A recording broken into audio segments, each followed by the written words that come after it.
Okay, ladies and gentlemen, friends and neighbors, both near and far, all around planet Earth who are into cars and things with wheels, it's time once again for another Quixotic episode of V8 Radio, Kevin. Quixotic. That's right. Wow. I am your host, Kevin Ostie, joined as always by our esteemed co-host, Mr. Mike Huball Clark, who is apparently Quixotic. Amen. Quixotic is an overselling adjective meaning impulsive or unpredictable. Oh, yes. Well, we definitely have Much the like unpredictable. this show. Yeah. Without a doubt. Well, you know, there's only one or two things they can predict every time as listening to this show. And one of them is that there will be an automotive trivia question. And the other is that the show will end. Right. We make no predictions on quality or entertainment value or anything along those lines. No. Did you happen to be Quixotic and prepare a trivia question for us? As a matter of fact, I did, sir. And let's have at it. All right, Kevin. Quick, simple, to the point. This is kind of a two-parter. What does the term "I got shotgun" mean, and what are its origins? Wow. So there's history involved in this one. Mm-hmm. Okay, well, I got shotgun. And what I'm going to say is that when you utter the phrase "I've got shotgun," that means you're not driving the vehicle, but you're in the passenger seat in the front. And that's the shotgun position. And it's, you know, I'm going to say depending on the car, it's about the next coolest thing to driving. Because I will tell you a quick story. I used to have an 81 Lincoln Town car. Holy cow. Oh, yeah. That was, my dad bought this. Well, all right. Here's the story. All right. So my dad was a police officer, and one of his cohorts was a reserve police officer. So this guy only did, a couple days a month or whatever it was. I don't know what the requirement was, but his name affectionately to me was Uncle Jerry. He wasn't my real uncle, but friend of the family. So, and Uncle Jerry had a job when he wasn't being his reserve police officer. I think his wife's family owned a spring company, and he was busy in manufacturing and all kinds of stuff, and he did pretty well. So he would buy Lincoln Town cars. Cool. Yeah. And he bought them from our local dealer in town where I grew up. And it was, looking back, it was pretty interesting because it was a dealership that we knew all the salespeople, and I grew up with the guys. And then my uncle would buy these cars, and he would trade them in every few years. Well, he bought this 81 Lincoln Town car, brand new, and he went to trade this thing in about 1992 or so. So it was about 11 years old. Okay. So this thing only had like 26,000 miles from new. And wow. He went to go trade it back in at the dealer where he bought it, which was Parkridge Lincoln Mercury. And my dad got wind of this and said, "Hey, what are they going to give you for this thing?" Because it's an 11-year-old car. And right. It was a great color. It was a metallic, rusty root beer, orangish red, brown, with an orange pinstripe. Oh, man. Would this guy love the Cleveland Browns?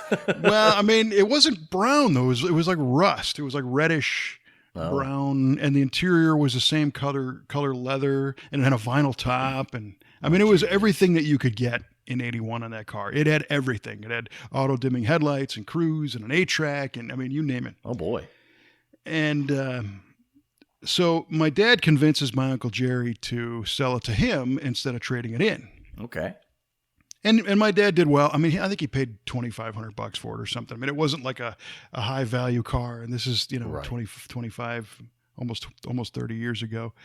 And my Uncle Jerry was doing him a solid, because the dealer was going to give him either that or less. So he's like, "Sure, you can have it." So my mom drove it for a few years, and then my dad was going to sell it. And I hornswoggled the car from my dad. Nice. Yeah. And, of course, drove it straight into the ground. Of course. I mean, that's what you're supposed to do. Right. And my dad was going to trade it on an '87 town car for himself, a used one, and I convinced him, the same. I guess I used the same tricks that he used on Uncle Jerry. They're only going to give you $500 for this thing, So anyway, getting back to the whole shotgun story. Yeah.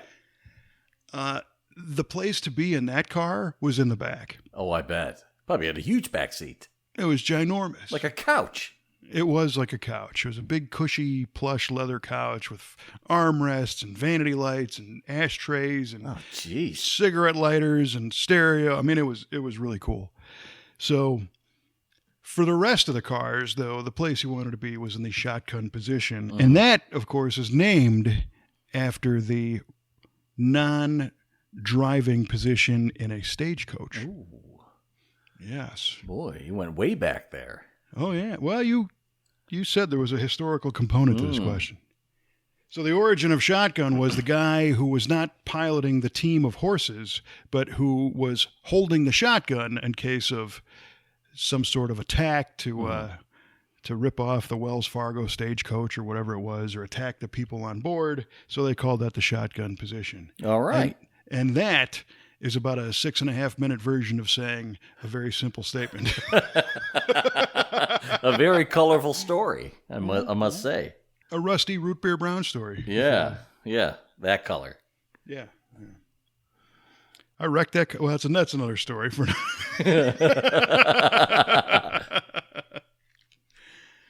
All right, so that's my answer. All right. Tell me what your question is. Okay.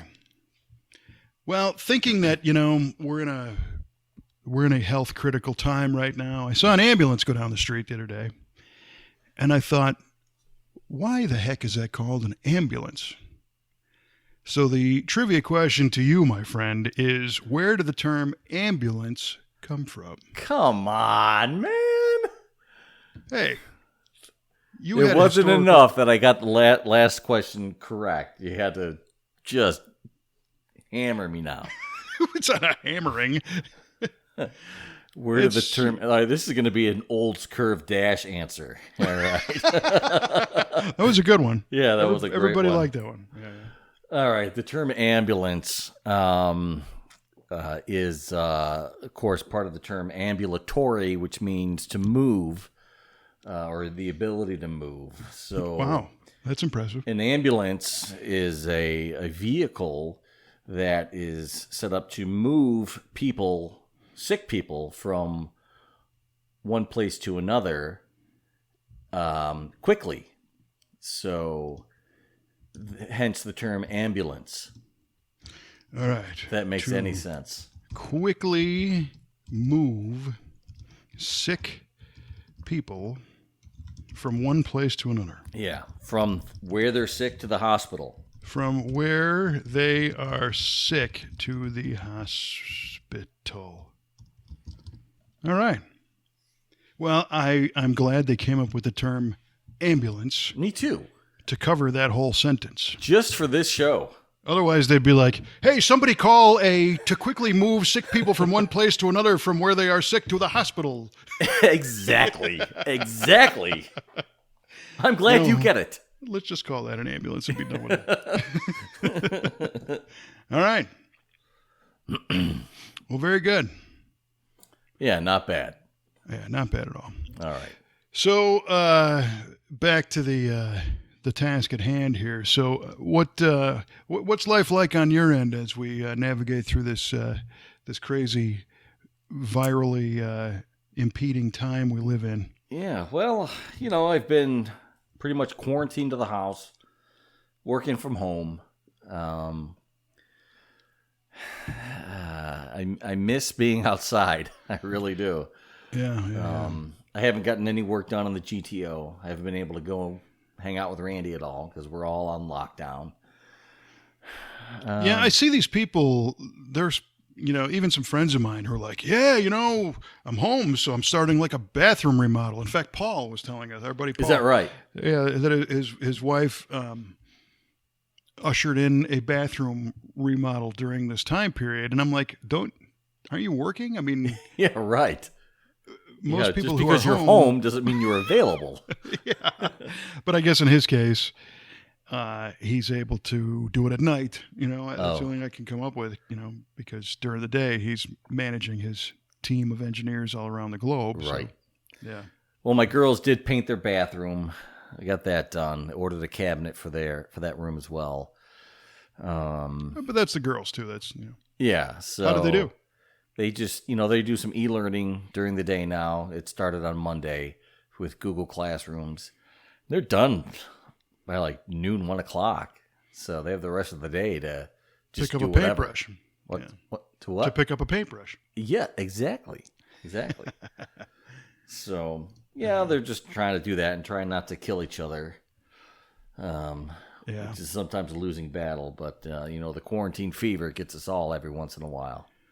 Yeah, well, I've been fortunate to be able to spend some time in the garage, as you know by my texts almost every night. Yeah, man. And Which I look forward to. I'm sure you do. I do. We have the staff of technicians are still working at the V8 Speed and Resto shop, and they're doing a great job, and things are kind of rolling along. And I buzz in there once a day, sometimes trying to get there more than once a day, but try to watch exposure. Nobody knows what the heck to do, and that's the thing. Yeah. It's like, is it safe for me to go there? And my life outside of the shop is not necessarily risky because I'm home here. Right. Yeah. I'm not really going anywhere. Our local grocery store has mandated a 1 person per shopping party. Oh, really? Yeah, so it's not like Kelly and I can go to the store. It's her or I or whatever. So that makes it a little bit challenging.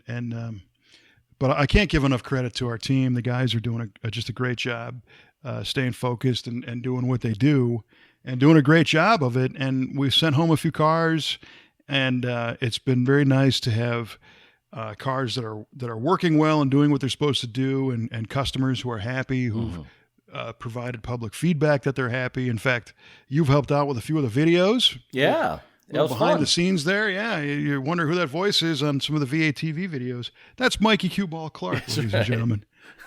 Professional VO guy, industry guy. Industry guy. Yeah.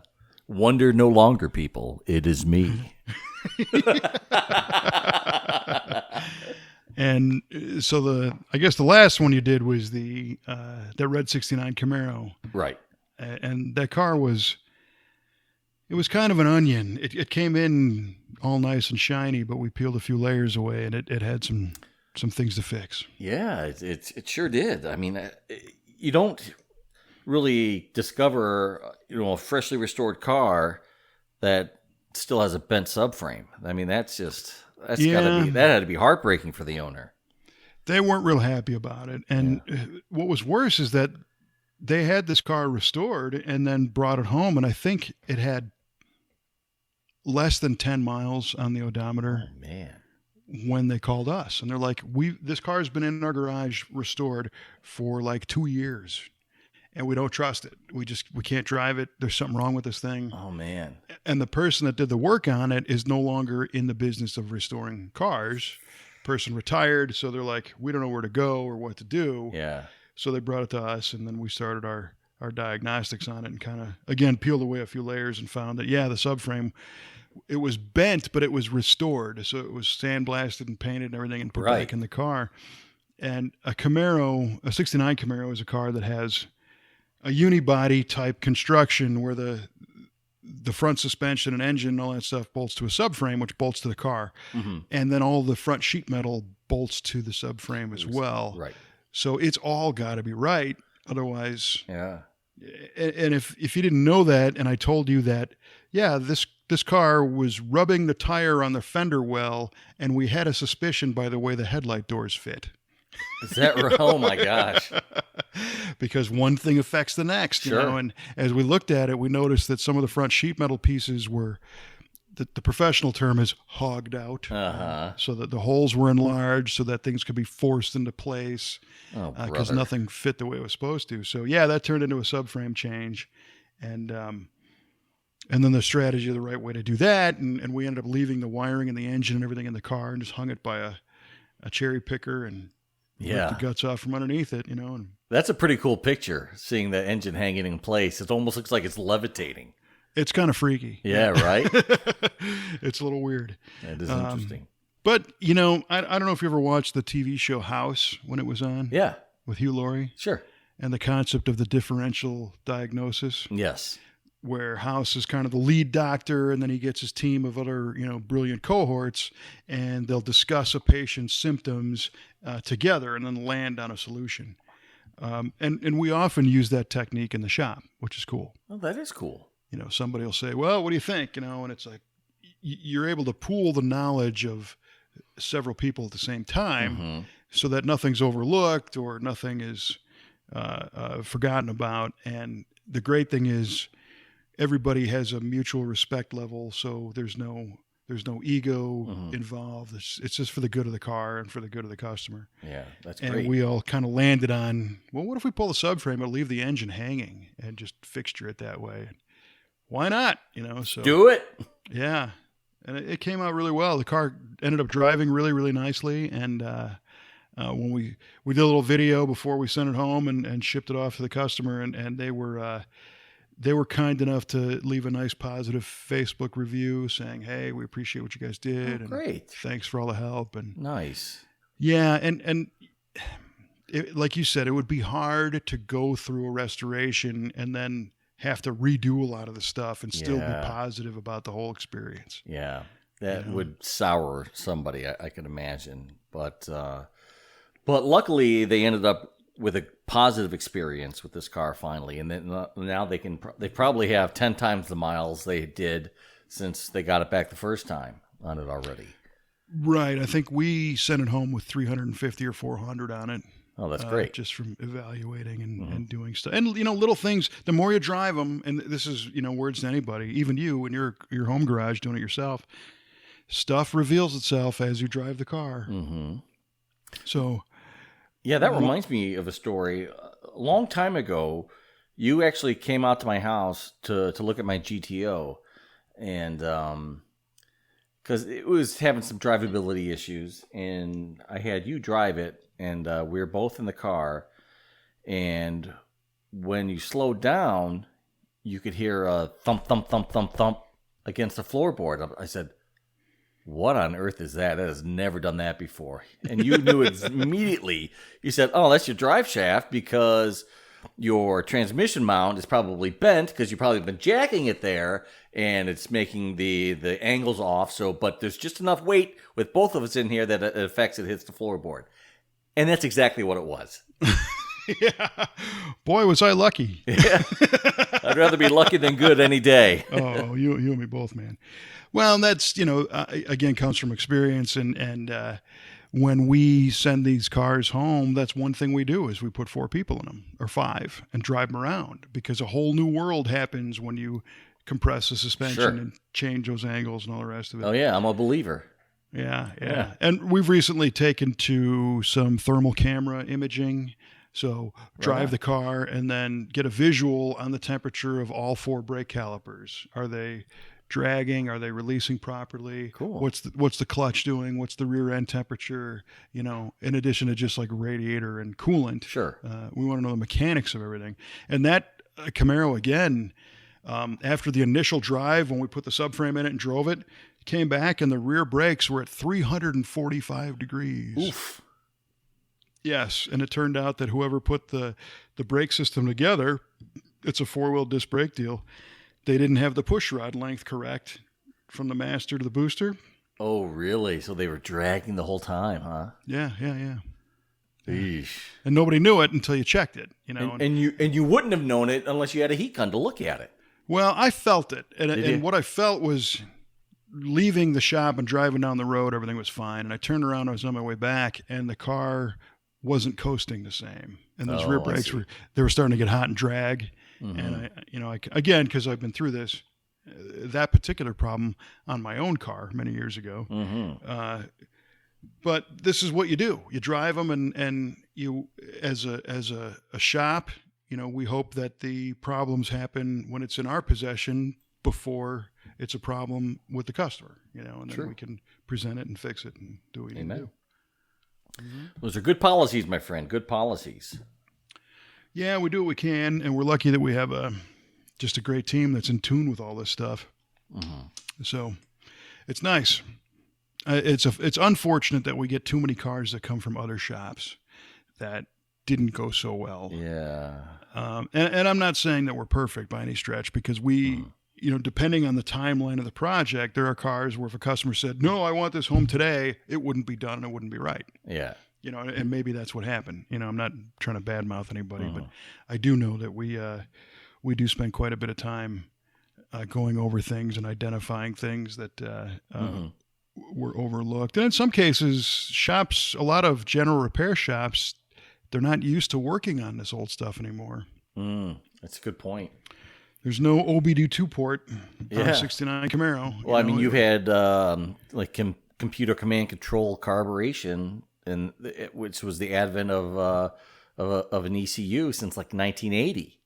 So there's quite a few, a heck of a lot more ECU cars than non-ECU cars on the road. So that totally makes sense. Points, condensers, and all that stuff. So, and we enjoy those challenges, and they're fun. So, it's all good. So the great thing today, you mentioned you haven't been able to get out much, which is unfortunate. We had our first 80-degree plus day today. Oh, that's nice. It was nice, man. And again, Kelly and I went to the shop, and I took a lap of photos to update the customers and talk to the team and did stuff there, and then came back to the garage office, the V8 Radio South studio, if you will, and did some work here with the door open. I actually had to turn a fan on today, and I thought, wow, you poor soul. I should turn the air on just for me. Oh, man. Which I did not have to do, but gee whiz.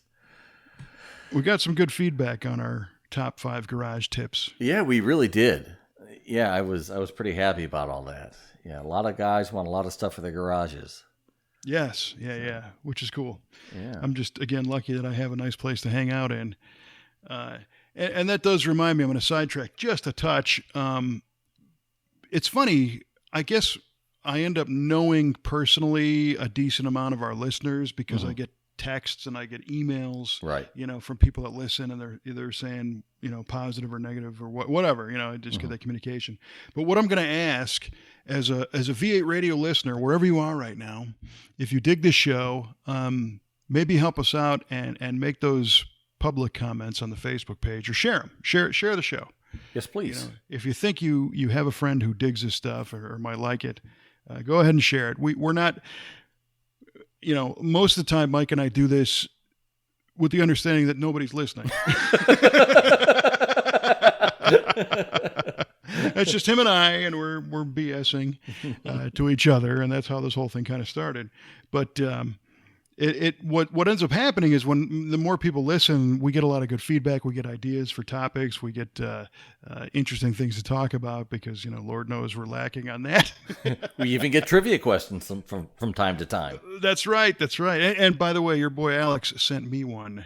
Did he really? Yeah, he said he was going to. I'm like, come on. But that's not what I used this week. All right. You're going to keep that in your back pocket. I got you. That's cool. You got to do what you got to do. That's fine. So yeah, anyway, we'd appreciate if you share it because that's fun for everybody.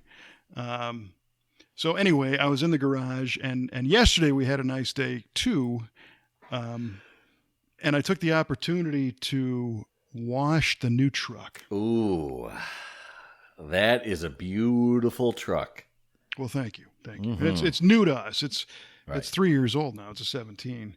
But a couple episodes ago we had discussed my little mishap in the ice and snow where I wrecked our previous 2006 Chevrolet, and we're fortunate enough to replace it with a 2017, and it's a black Duramax crew cab long bed LTZ. Oh man, with the Magic 4-wheel package, which I'm not even sure what the LTZ package includes these days, and the blacked out treatment. And when we bought this thing, it had some dings and dents and it had some scratches and stuff. And fortunately, our team was able to fix most of that, which is cool.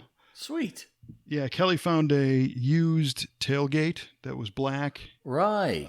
So Jeff, our paint technician at V8 Speed and Resto, he touched up a few things and buffed it out and swapped that for us. And then Brad, who's another guy who works in the body shop, kind of an all-around. Brad can do anything, and he did a lot of buffing, polishing, scratch repair, detail work. And then we brought in an outside resource, a guy named Brian Schilling, who owns a company called Dent Care, who's a paintless dent repair Oh, nice. magician is the best way to describe. I don't know how he does this, but he does it perfectly every time. I like to call him the fixer because Nice. we've had situations, I'm not going to say which car or cars, but we finish up a long-term build and something happens where you're looking at it and all of a sudden there's a ding or something in the car, and he's come out and fixed all those and nobody ever knew. So he went over it and pulled a few dings and dents out. So now it's nice and straight. And I realized that this truck is a new record for me. Not only is it the newest and most expensive vehicle that I've ever owned, but it was the longest term of ownership I ever went before washing one of my own vehicles. Is that right? And how long a term was that? Well, from January to Holy April. cow. I know. You believe that? Oof. What the heck's wrong with me? I bet it was looking a little crusty by then.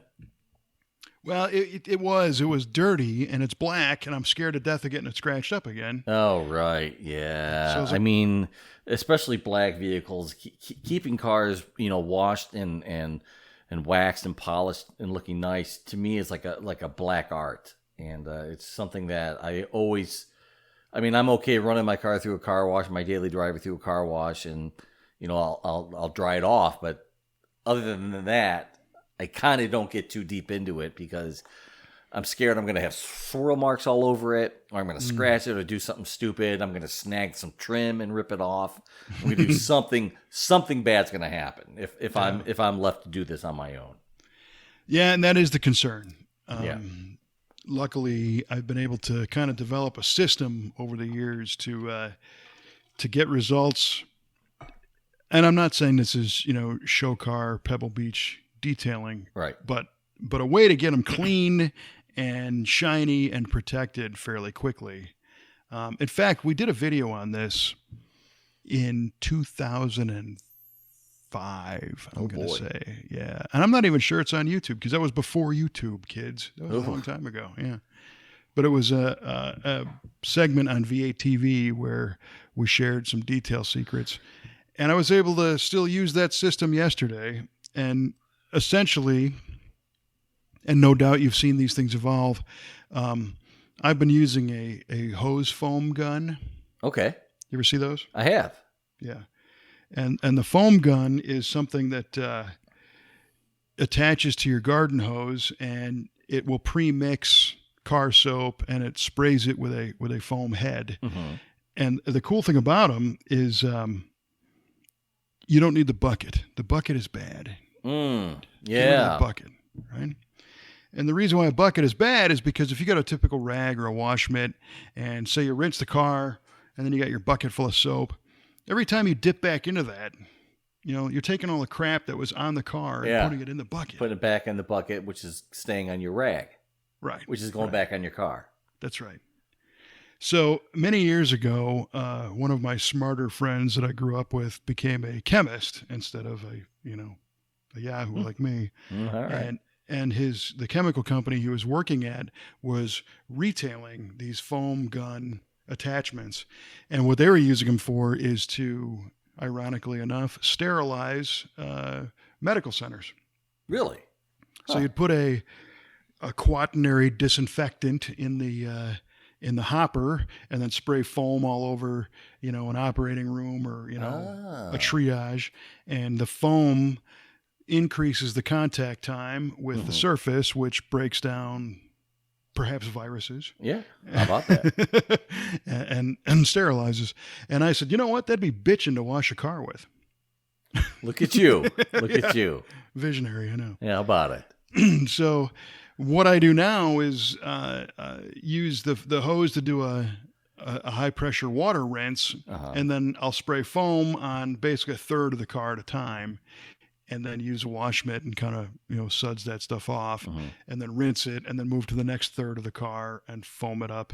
All right. And repeat that process. So there's no bucket, like you said, nothing's returning to the car, and I can spray the wash mitt in between to make sure that there's no pebbles or anything in there. Right. And the interesting thing is, I once did a test. It's like the mortal sin of washing a car is don't let the soap dry. Right. Don't let that Especially in the soap dry sun. on there. That's right, because it'll be the end of all civilization. All as we know it. humanity will just fall apart. Right. And that's not really true. Huh. I would imagine a little bit of water would reconstitute that soap Yeah, how about and let that? it wash off. How about that? That's right. And so one day I was talking with a gentleman named Gary, who's the chemist at Mother's Wax. And I said, what's the deal? And he's like, well, we got to put that on the label because we don't want people to soap their car up and then just never rinse it and then go off on their daily life. And that, okay, so that makes sense. But, during this process, if the soap kind of dries on the car a little bit, no big deal. Give it some water. It's water soluble. It'll rinse right off. But what it will allow you to do is wash the whole car in 10 minutes. Wow. Pretty quick. So that's kind of step one. And even this big truck only took me about 15 to do. Jeez. Where the effort came in is with the wash mitt, actually scrubbing this thing, Wax on, wax off, grasshopper. Oh, you know it. Yeah. And climbing up on running the bumper, or I guess it's a Nerf bar, kind of the running board bar. Yeah. And trying to reach the roof and everything. I mean, this is the physically largest vehicle I've ever owned. Yeah, so you need a step ladder. I do. Yeah, or a helicopter or something. So once it's clean, the next thing I like to do is a clay bar treatment, which I did not do yesterday because I didn't have the time. But if there is time, you ever clay a car? I have clayed a car once. Huge go? difference. Huge difference in the turnout.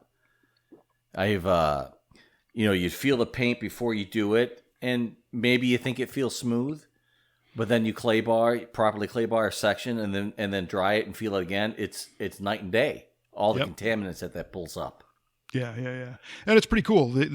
I believe the clay bar actually came from the body shop industry. Is that right? Because they would use it to remove overspray. Ah. So, yeah, you could be driving your daily driver and, get the fender fixed and blended. And if they get any overspray on the hood or something, they would use the clay bar and it would remove the overspray. But it also removes organic compounds, pollen, and bird droppings. And tar and sap and stuff. But there's a little bit of a racket when it comes to the clay bar industry because you buy the kit. It comes in a box. Right. You get a bar of clay and you get a bottle of detail spray, and some of them give you maybe a rag, a microfiber or something. Well, what I do is take that bottle of detail spray and put it on the shelf. Okay. I'm going to use that later. The detail spray is only there to provide lubricant for the clay.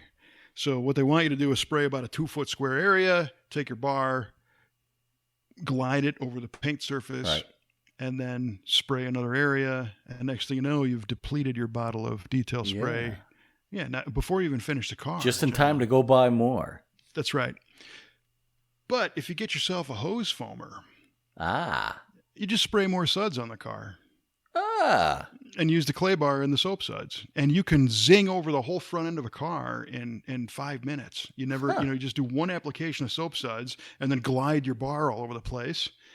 And then hit it again with a little more soap sud shot and your wash mitt, and it will take off any clay residue that might be there. Because sometimes when you change directions on the clay, it sticks. Yeah. It kind of parks itself on Sure. it. And you can clay bar a whole car in, again, 10, 15 minutes. If you know what you're doing. So, and then you got your detail spray for, what it was meant for, going to the car show or a quick, touch up here and there. So then that's kind of phase 2. And then phase 3 for me, depending on the car, if it's a factory applied finish, like what's on our truck, I'll use, I actually use synthetic wax now on those. Okay, cool. And I was always kind of steering clear of the synthetic wax concept. Probably because of the way it was marketed. In the 90s when this stuff was first coming out, you would see commercials where it's like they're frying an egg on the hood of the car. Yeah. Space age polymers, they went through 4 million car washes. And it Right, didn't right, hurt right. And I was always very afraid of sealing the surface. I didn't want to seal. I just have a problem with sealing car paint. And because we paint cars at our shop, and we know that they outgas and evaporate solvents for months. And if you put some kind of a sealer over that, you're asking for trouble. You're asking for the color to haze and the clear to haze over, because those solvents can't get out. But today, if it's a factory applied finish, those are baked at high temperature. And this truck, like I said, it's a 17, so it's a couple years old. So I'm not worried about that anymore. So I'll use a synthetic wax, and I use a random orbital buffer called the Wax Master, which is something you can buy at any parts store, and it takes a terry cloth bonnet or a microfiber bonnet, and you squirt a little on the bonnet and make sure it's covered, and then push the button and just kind of glide the thing over the car, and it applies all the wax for you. Cool. I recommend doing it in the shade. That's something you really don't want. That's like soap. You don't want the wax to bake on there just because it's going to be really hard to remove later. Yeah. But you can, if it's in the shade in a garage or something, you can do the whole car. You can start to finish, and then get yourself a couple of clean microfibers and wipe it off.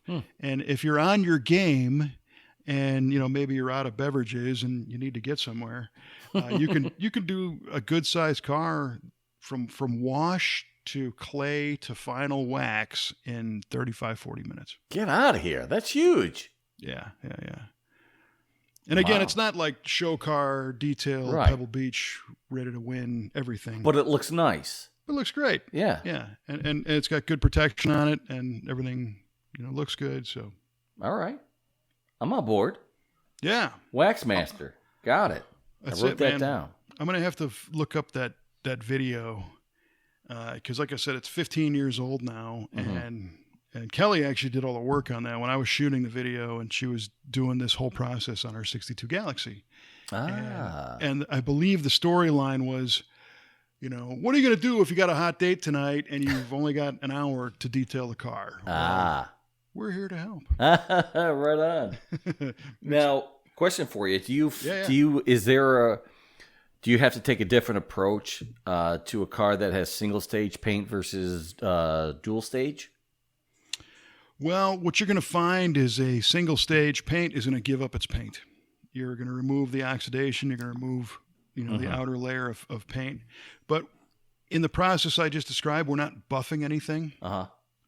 The random orbital Wax Master is a jitterbug. It's not a spinning pad, right? So it's not cutting like a buffer. Oh, I see.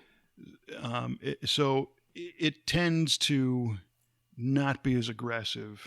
So it's okay for single stage. And if it's a car that was, like, say, painted at our shop, for example, and it was painted within the last 6 months, we tend to tell people don't wax them for about 6 months to let them outgas again. On those kind of finishes, I'm going to use a natural pure carnauba wax. I'm not going to use a synthetic, because the carnauba, wax has different measurements for performance, is the way I'll put it. All right. Some people think a good wax is something they can wipe on their car in the spring and the water will bead on the next January 1st. It will protect that paint surface. And other people are all about the shine. They want a glossy depth shine. Well, carnauba wax doesn't last that long. It will wear off in the rain and everything in a few months. But it is also minimally contains solvents. So it's not going to damage the paint. Okay. It's not going to soak into the paint with solvents, if you follow. Sure. And it shines really nicely, and it's really easy to use. So, like on your GTO, I would recommend a single application of pure carnauba wax over the synthetic. The goal on our truck that I was describing is I don't want this finish to get damaged. I don't want tar and acid rain and all that stuff to hurt this. So that's why I went with the synthetic. Another reason, because it's a stronger product. Okay. Of course, today the hot thing is the ceramics. Oh, yeah. And a ceramic coating is a different thing than I described. That's more of an all-day deal. You want to do a paint correction first, Yeah. which could involve wet sanding and buffing and polishing, and then the ceramic use. But all of your major wax manufacturers are doing an at-home ceramic wax now that you can apply. Yeah. I've seen that in action. That's amazing stuff. Have you used it, or? I haven't used it, but I've seen some YouTube videos of some people who have done it on their car, and they dump mayonnaise on their car, and it falls right off, for crying out loud. Right, which is a problem because There's a lot of mayonnaise flying around. Yes. I find that in my garage, I'll come out on a Saturday, and all of a sudden all the cars are just covered in mayonnaise. Gosh dang it! I know. Who's got all the mayo? Every time. I keep telling them to hold the mayo. Got him! Nice. Next thing you know, it's dripping off the car. Right. No, but that's really good stuff. And Trevor treated his ZL1 Camaro to a ceramic treatment. Oh, did he? That he did. And it looks great. And the term is hydrophobic. The water repels from it'll be great. Whenever he drives that car to work and it might rain outside, you look outside and the water's just running away from this thing. That's great. So I'll have to try the ceramic products and see how they fit into my half-hour wash clay wax recipe and see if we can improve upon that. Do you remember, I think it was in the 80s, there were commercials on TV, and it was right around the time when auto manufacturers were switching from a single stage to a base coat, clear coat application, and people were waxing their cars with a wax that was normally meant for their single stage paint and ruining their clear coat.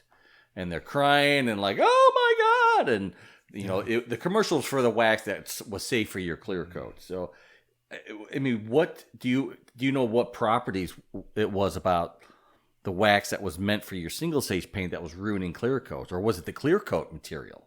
Well, I think you're onto something. The early clear coats from the 80s were terrible. Is that right? Yeah. GM, you can't tell me you knew of any silver GM car that retained its clear coat more than a couple years. I mean, it would peel off in sheets, and then the base coat is not designed to withstand UV or light and the elements, and the cars just look horrible. And, and the automakers were repainting cars on warranty like crazy. Yeah. And I think it's just because that was new technology and they didn't really have a handle on it. The clears today, especially the good ones, are like iron. I mean, they're polyurethane clears. It's plastic. It's like liquid plastic that's being put on the car, and it stands up to all kinds of abuse. And the difference there is that in the old days, when you were going to Simonize your car, or use a turtle wax product or something, a lot of those waxes had a compound element. It was a polishing compound, so there was some grit in them. Okay. And the reason why you wanted to do that was because you wanted to physically remove that top layer of oxidation and fading paint. Okay. To get down to the rich color. And really bring it back on a clear, you don't want to cut through any of that because the clear protects that base coat, from changing colors and oxidizing. That makes sense. And I think maybe that's what they were doing, is using a lot of these aggressive polishing waxes. And today you can buy polishing wax. Mother's has a Carnauba that has they call it a cleaner wax. Yeah. And it's pretty aggressive, where it'll kind of dig in and remove stuff. But it's not really designed to be a rubbing compound, like the good old days. Which you can still get that stuff too, rubbing compound. Here's a trivia question I should probably save for next time. But let's have it. One of the guys who was a pioneer in painting cars was a custom painter in Southern California named Larry Watson. And Larry Watson was one of the first guys to really kind of do flames in mass, I would say mass production, because every car was painted by hand. Right. But he made flame jobs possible, and he marketed this service where you could bring your car and he'd paint flames on it. Cool. And the image of a Larry Watson flame job, first they called them crab claw flames, Okay, I see. I can see where you're going with that. Yeah. right? Yeah. Because the flame lick was kind of short and Yeah. C-shaped, Yeah. right? And it looked kind of like a crab claw. Uh-huh. And I think the opposite of that would be what I will call a speedy flame, which is like what Bobby Alloway does, where it's a really long, drawn out flame, Okay. that looks like it's going 100 miles an hour. Sure. But the way Larry Watson did his paint fades to make the flame colors, the yellow, orange, red, Mm-hmm.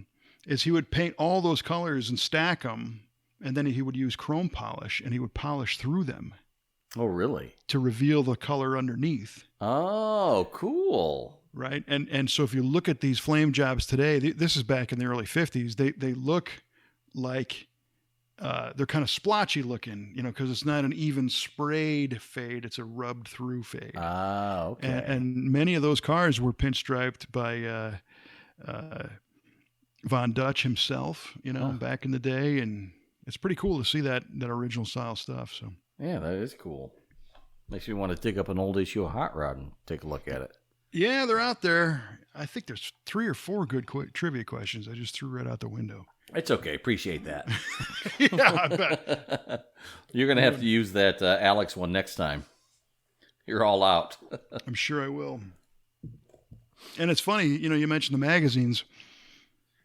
I'm noticing that since the 10 magazine company owned by Discovery canceled all those 19 titles, and Right. we had that discussion before, that people are really starting to miss those. And I think I'm a member of a couple of Facebook groups that are all about car magazines. Hmm.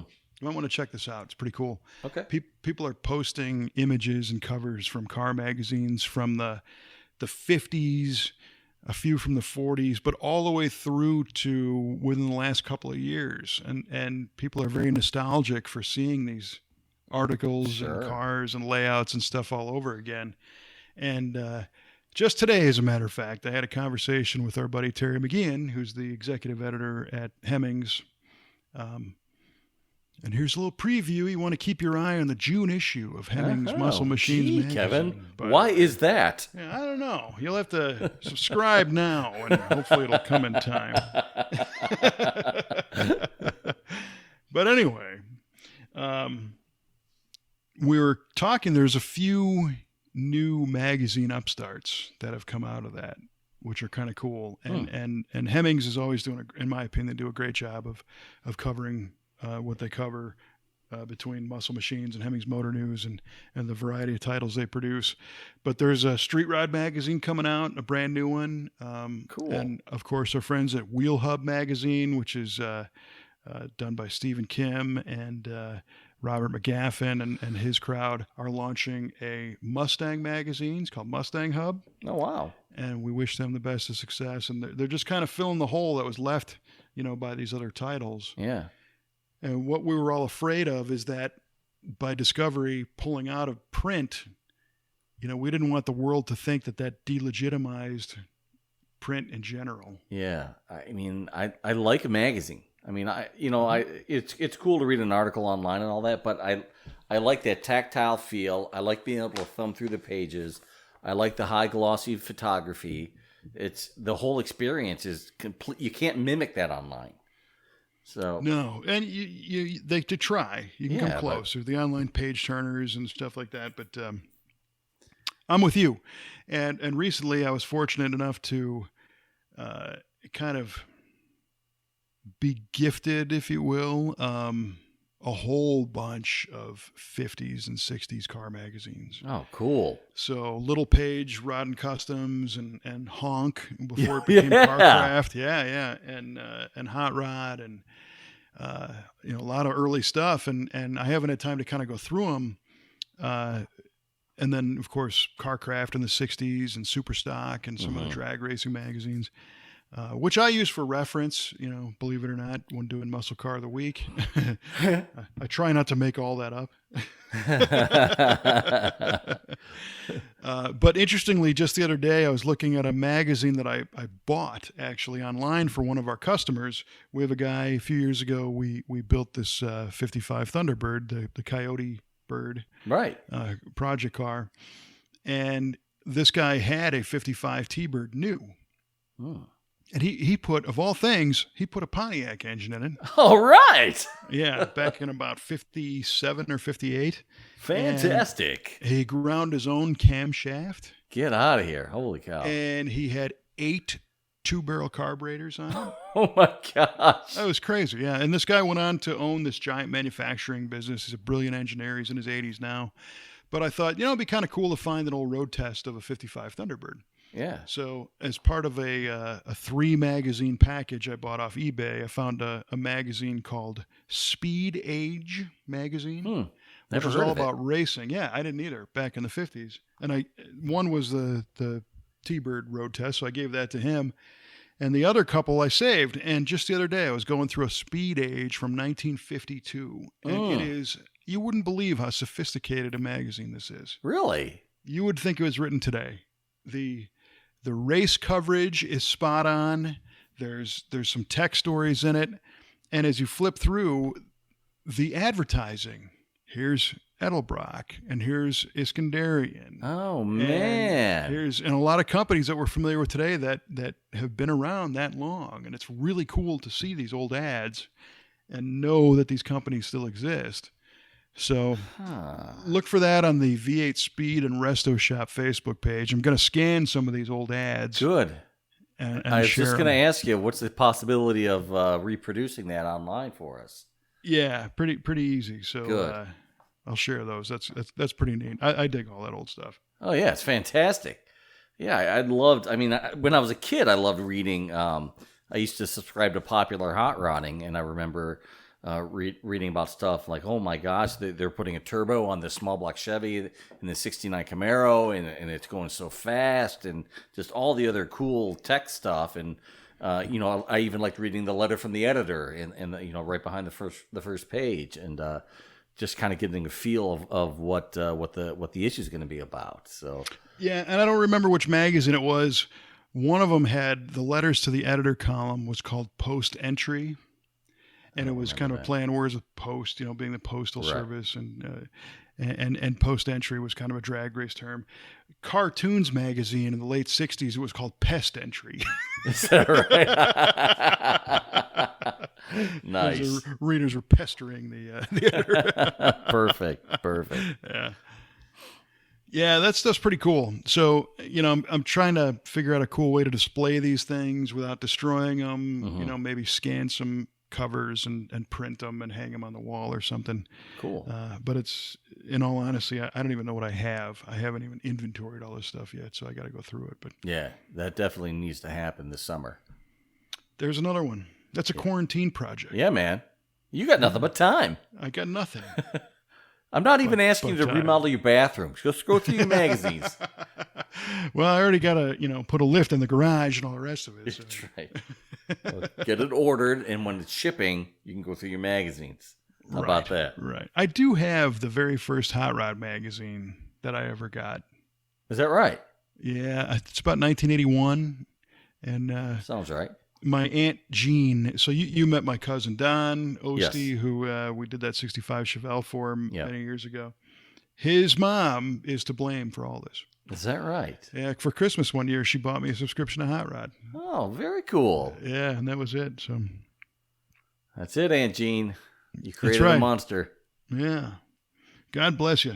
Yeah, that's good stuff. That's great stuff. Yeah, pretty wild. Mm-hmm. All right, man. Well, we're coming up to the what I would call the bottom of the hour, even though it's who knows when it is. This whole show's at the bottom. Our Brown show. Yeah, that's right. So I know I can hear the anticipation for everybody trying to figure out what an ambulance is. It's heaving, the anticipation. Nice. Thank you.